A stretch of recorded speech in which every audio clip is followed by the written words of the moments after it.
тэгэхээр ерөөхдөө төсвийн алдагдал өсөж байгаа нь бол гол нэлээд нэг анхаарал хандуулах шаардлагатай асуудал болж байна. За 2025 оны урьдчилсан гүйцэтгэлээр нэгдсэн төсөв 1.2 их найт төгрөгийн алдагдaltaй гарсныг бол мэдээлсэн байгаа. За энэ 2024 онтой харьцуулах юм бол 33.8%-аар өссөн дүн боллоо. Мэдээж нүүрсний үн өссөн, за бас татварын орлого буурсан, нүүрсний үн буурсан, за татварын орлого бас буурсан зэрэг үнд нөлөөлж байх шиг байна. Тэгэхээр 2026 оны төсвийн гүйцэтгэл ямар байх төсөөлттэй байна? За өнгөрсөн он дээр та ямар дүгнэлт хийж байна? За баярлалаа. За юуны өмнө эхлээд 25-ны гүйцэтгэлийг товчхон танилцуулъя. За үндэсний статистикийн хорооноос 25 оны эдийн засгийн өсөлтийг бол 6.8% гэж үлдсэн байдлаар зарласан. За уг өсөлт болохоор хөдөө аж ахуйн салбар болон уул уурхайн салбар өндөр голтон нөлөөллөө. За уул уурхайн салбарын хувьд бол экспортыг аваад үзвэл за оны эхэнд бол экспорт бол нэлээд өнгөрсөн оныхоо үеэс 20 орчим буураад байсан. За сүүлийн жилийн эцсийн нийт экспортыг аваад үзэх юм бол ер нь өнгөрсөн оныхоо мөнгө түвшинд хадгалагдсан гэсэн. За экспортын гол өсөлтийг нөхсөн яг нүүрсний экспортын бууралтыг гол нөхсөн хоёр бүтээгдэхүүн бол алт болон зэс байлаа. За алтны хувьд эдсийн хувьд болохоор яг оюутлогын гүний уурхайн улбарлалт эхэлсэн. За үнэтэй холбогдлолтоор агуулга өссөн. За нөгөө талдаа үнийн хувьд болохоор дэлхийн зах зээлээр хүн нэлээд өндөр байлаа. За үнд яагаад өссөн бэ гэвэл гол яг экспортлогч яг зэсийн гол байгууллага гол улс судлах жишээл бол Индонез улсууд худалдааны дээнтэй холбогдлолтойгоор зэсийн нөөцийг нэмэгдүүлсэн. За үнэтэй холбогдлолтойгоор болохоор зэсийн үн нэлээд өндөр, эрэлт нэлээд өндөр байсан талбарт байлаа. За гол нөгөө алтны хувьд болохоор тодорхойгүй бас байдал дэлхийн дээр нэлээд өндөр байгаад холбогдлолтойгоор алтны үнээс өндөр байна гэсэн. За экспортын нөхцөл нь болохоор зэс болон алт байлаа. За нүүрсний хувьд болохоор бид хэмжээний хувьд сайн байсан. Бид нэр 25 онд 90 сая тонныг бол экспортлсон. Үнийн хувьд болохоор харин төдийлөн сайн байсангүй. Үн нь болохоор яг цаана хятадын яг үйлдвэрлэлийн салбарын удаачрал үргэлжилж байгаатай холбогдлолтойгоор үн бол төдийлөн сэрэхгүйний 64 орчим хувьд хадгалагдсан. 64% хадгалагдсан. За төсөв талаасаа харах юм бол за төсвийн алдагдал за өнгөрсөн оныхоо 25 оны байдлаар л өнгөрсөн өслөө гэж хэлж байгаа шүү. Одоо 4 сарын байдлаар хивгээ харуул экспорт бол мөн байдлаар агуу өсөлттэй байна. За 4 тэрбум Америк долларт хүрсэн өнгөрсөн оноос бол 40 орчим өсөлттэй байна. Харин төсөв талаасаа юуг харуул одоо гол яг эрсдэл гэвэл ойролт орнын асуудал байна гэсэн. За ойролт орнын дээр болохоор манай улсуудын бол орж ирэх шууд нөлөөх юм бол шатхуунаар дамжаад инфляц төр байна. За тэгэхээр бид нэр болохоор шатхуун дээр одоо Роснефть компанитай бол хилцлэж шатхуун авдаг. За хэрвээ дэлхийн зах зээл дээрх газрын цэсний 30% өсөх юм бол за манай улсын яг шатхууны үн өсөх тийм эрсдэлтэй байна. За тэгэхээр бид нэр элдвүү төсөв дээрээ илүү нөгөө хяналттай сахилах баттай байх илүү орон зайтай байх ер нь 24 онд илүү байх болов гэж харах болчиход байна. Мөн бас яг нойрт орны асуудал нь хятадын эзэн засгийн ясны нөлөөлөхөөс хамаарат манай улсад орж ирэх нөлөө бас нэлээд өндөр байх хүлээлттэй байна гэсэн.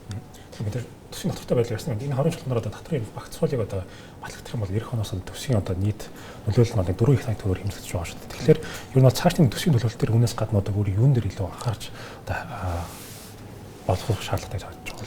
Тийм. За төсвийн зөвлөлөөс болохоор за татврын багцуулын нөлөө бол 3.7 их найд байна гэсэн. За засгийн газрын зүгээс өргөн барьсан татврын багцуулын болохоор 2.7 их найдаар төсвийн орлого тасарна гэж тооцоолсон байгаа. За нэг талдаа орлого буурахаар нөгөө талдаа зардлаа бууруулж таарна. За эдийн засгийн хөгжлийн яамны хувьд бол төсвийн өрөөний мэдээлэлгээ дунд хугацааны төсвийн бодлогын баримт бичгийг бол 5 сарын 1-нд улсын их хурлд өргөн барьдаг. За уг хуулийн төсөлтөөр бид нэр хяад тусгаж байгаа гэх юм бол за төсвийн нийт зарлагын эдийн засгт харьцаа бол 24 онд 37% өссөн байсан. За уг харьцааг болохоор бид нэр 25 оныхоо төсвийн өрөөний мэдээлэлд бол 35 орчим хувиар бууруулаад за 28 онд бол нэг 28% дээр харин эдийн засгийн оролцоог бууруулж яагаад тусгасан байна. Нэг талдаа одоо GDP төслөх хувийг ингэж бууруулж байгаа нь эдийн засгт төрийн оролцоо буурах. За нөгөө талдаа дамжаад инфляц болон зээлчих зэрэглэл дээр нэрийн нөлөө үзүүлдэг гэж харж байгаа. За төсвийнхаа нөгөө нийт зардлыг ер нь ингээд задлаад ер нь харах юм бол за нэг 70 орчим хувь нь бол урсгал зардал, за 30% хөрөнгөний зардал байна. За тэгээд урсгал зардлаа харах юм бол дийлэнх нь ерөөсөө цалинт төрөл байгаа. Бид нэр хэдийгээр за нэг талдаа нөгөө хүмүүс цалинт багш нарын цалинг нэм, эмчнэрийн цалинг нэм гэж тэтгэврийг нэмэгдүүл гэдэг боловч нөгөө талдаа нөгөө урсгалын нөгөө орон зайг нь одоо GDP төслөг нь 24% ч юм уу 23% гэдэг хүчээр ингээд бууруулчихаар яг нөгөө багш нарын цалинг нэмэх орон зай хэмжээ хөрөнгөл яг төсвийн урсгалдах зай юм айгуу тийм баг болчихдог. Тэгэхээр яг урсгал зардал дотор илүү томоохон реформын шинж чанартай өөрчлөлт хийхгүй бол ер нь цаашдаа энэ цалин нэмэгдүүлэх айгуу том хүндрэлтэй байна. Уг бууруулахад яг нэг гол одоо яг формын жишээ гэвэл за нэг юм төрийн албаны чиг өргөнд давхарлыг арилгах. За тэгээд тэр нөгөө олон оронтой батлуулах ч юм уу. Яг тиймэрхүү давхарлыг бууруулах. За мөн яг нөгөө энэ хууль журмаар ингээд шууд төсвийг автоматар нэмэгдүүлээд байгаа. Тэр нөгөө хуулийн өөрчлөлтүүд бас нэг эргэж харж өөрчлөхгүй бол ер нь урсгал зардлын хувьд аягүй тийм орон зай багтай нэлээд хувь мөтмөл байгаа даа. За бас нэг хэлэх юм бол төсвийн алдагдал байна. За төсвийг ер нь алдагдaltaй батлах нь зөв үү, алдагдaltaгүй байх үү тэр. За манай улсын хувьд болохоор ер нь бол гадаад зээлийн ер нь бол төсвөрийг томоохон төслүүдийг л өөрсдийнхөө хөрөнгөний зардлаар ер нь санхүүжүүлэх боломжгүй. Ер нь бол том төслүүдийг дандаа зээлээр санхүүжүүлдэг.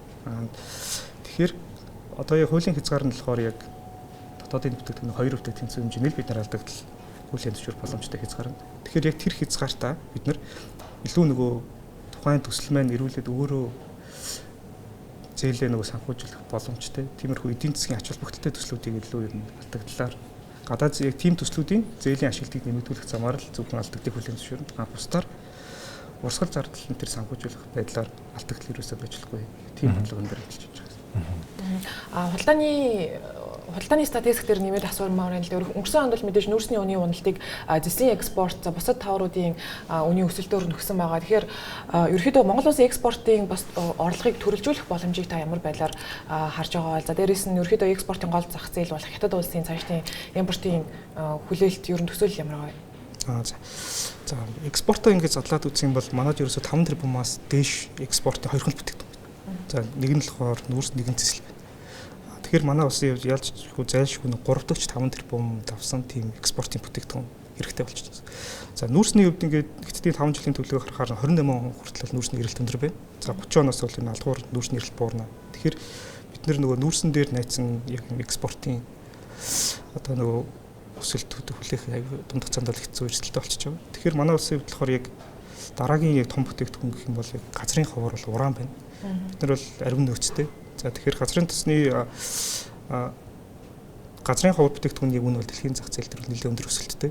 За эрэлт ч гэсэн нөгөө автомашины үйлдвэрлэлд чип интернет холбогдлого эрэлт бол нэлээд сайн байх хэрэг.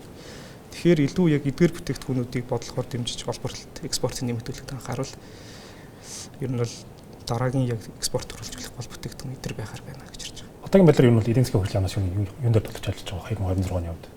За түрүүн хэлсэн бидэд нөгөө төсвийн өрөөний мэдээллийг бол эдийн засгийн хөгжлийн яам хуулиар боловсруулах чиглэлтэй.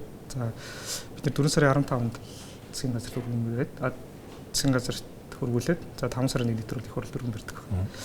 За уг бодлогын баримт бичиг маань болохоор макро эдийн засгийн дунд хугацааны төсөөлөл болон за төсвийн хязгааруудыг нь баталж өгдөг. За тэгэхээр бид нэр за төсвийн дотортой байдлын зөвлөлөөс болохоор өнгөрсөн 7 хоногт бол макро эдийн засгийн дунд хугацааны төсөөлөлтэй өгсөн. За нүүрснийг бол нэг дунд хугацаанд 70 орчим. За нүүрсний бит хэмжээ бол нэг 100 сая тонн авах байх гэсэн хүлээлттэй байгаа гэсэн. Тэгэхээр бид нэр яг уг зөвлөлийн өгсөн төсөөллийг харгалзаад за 4 сарын 15-нд бол эцсийн байдлаар төсөөлөлөд ер нь 7 нийт зарлана гэж.